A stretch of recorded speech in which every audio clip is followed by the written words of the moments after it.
नमस्कार। हम राजस्थान सरकार द्वारा निशुल्क आयरन और फॉलिक एसिड की जो सिरप दी जा रही है उसके बारे में जानकारी प्राप्त करेंगे।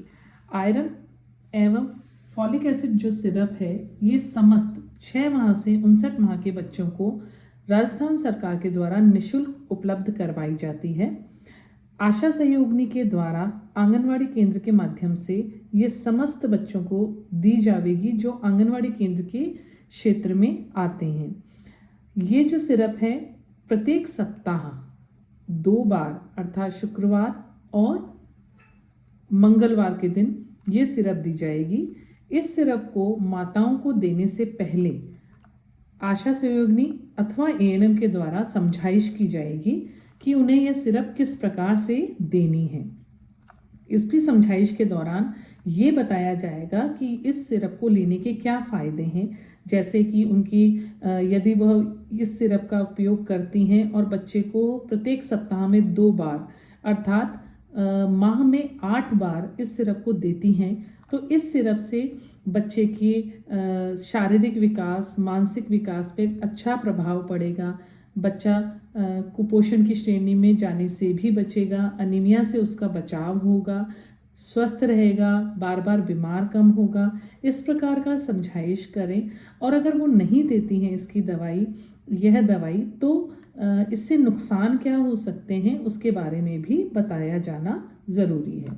ये बताने के बाद इस दवाई को देने से पहले हमेशा ये चेक कर लें कि इस दवाई की कोई एक्सपायरी पास में तो नहीं है, नियर बाई एक्सपायरिंग तो इसकी डेट नहीं है, अर्थात 2 महीने 3 महीने 4 महीने में तो ये एक्सपायर नहीं हो रही है, क्योंकि ये जो एक सिरप है ये 50 ml की है और प्रति बच्चा 6 महीने के लिए एक सिरप की बोतल दी जाती है। 6 महीने के लिए पर्याप्त होती है। वर्ष में 2 बोतल एक बच्चे के लिए दी जाती है। तो जब भी इस सिरप को एएनएम के द्वारा दिया जाए तो उन्हें सारी समझाइश माँ को करके दी जानी चाहिए। इस बात का भी ध्यान रखना चाहिए कि इस सिरप को पिलाने से पहले माँ को वह ज़रूर बताएं कि अगर बच्चे ने उसके 1 घंटे पहले तक दूध या दूध से बनी हुई कोई चीज़ ली है तो इस सिरप का प्रयोग 1 घंटे बाद ही करना है। बच्चा भूखे पेट नहीं होना चाहिए। लेकिन आयरन की जो सिरप है कैल्शियम के साथ नहीं दी जाती है तो दूध और दूध से बनी हुई चीज़ 1 घंटा पहले और 1 घंटा बाद तक उन्हें नहीं देनी है।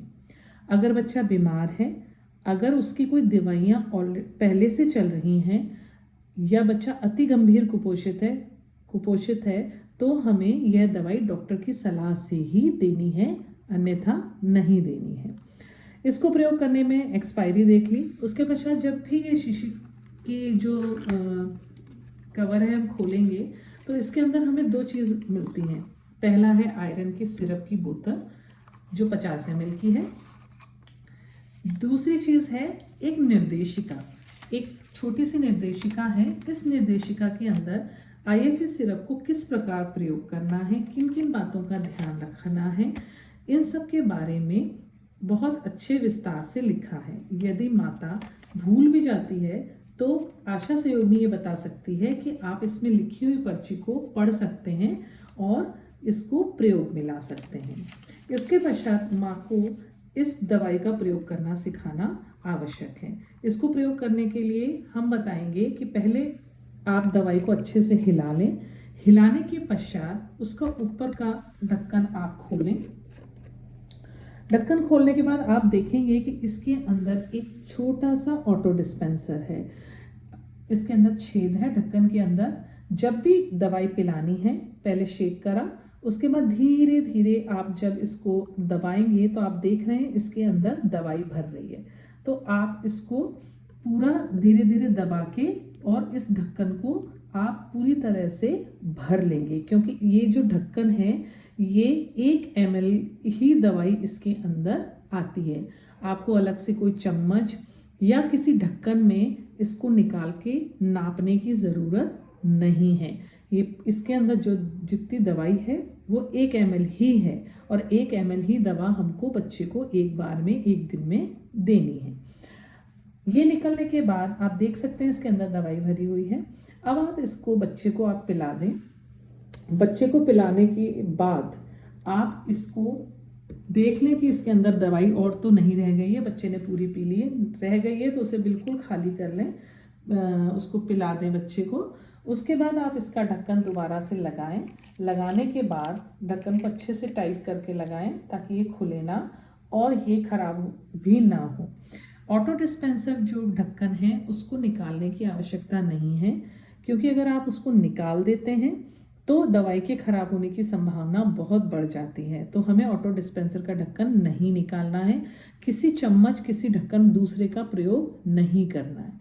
ये करने के पश्चात आप इस दवाई को पुनः उसके कवर में रख दें तथा जिस दिन आपने प्राप्त की है ये दवाई उसकी डेट भी लिख लें, तारीख लिख लें, ताकि आपको ये ध्यान रहे कि आपने किस दिन ये प्राप्त की है और आशा सहयोगिनी को भी पता रहे कि उसने ये कब दी है। तो ये माँ और आशा सहयोगिनी दोनों के लिए उपयोगी है।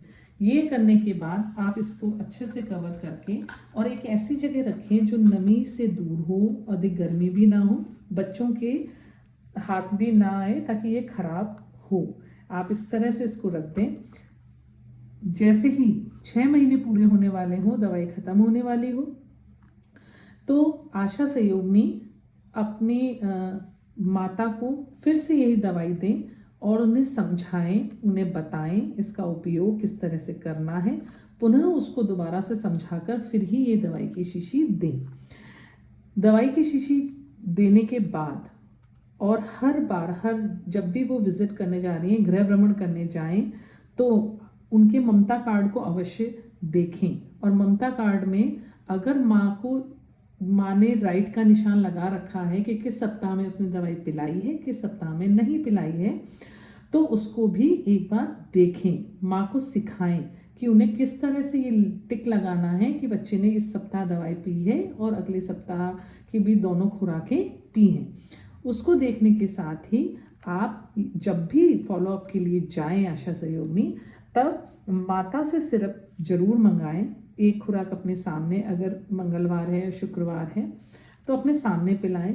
और अगर अपने सामने नहीं पिला रहे हैं, मान लीजिए आप किसी और दिवस गए और माँ ने कहा मैंने कल ही पिलाई थी, तो आप शीशी ज़रूर मंगाएं, उसको देखें क्या उसमें से डोज खाली हो रही है। अगर दवाई खाली हो रही है इसका मतलब माता उसे पिला रही है, अगर खाली नहीं हो रही इसका मतलब माँ उसको दवाई को नहीं पिला रही। इन चीज़ों का आप ध्यान रखें और माता को समझाइश करके इस दवाई को दें। इसके बारे में अधिक जानकारी के लिए आप अपने संबंधित अधिकारी से और पता कर सकते हैं। धन्यवाद।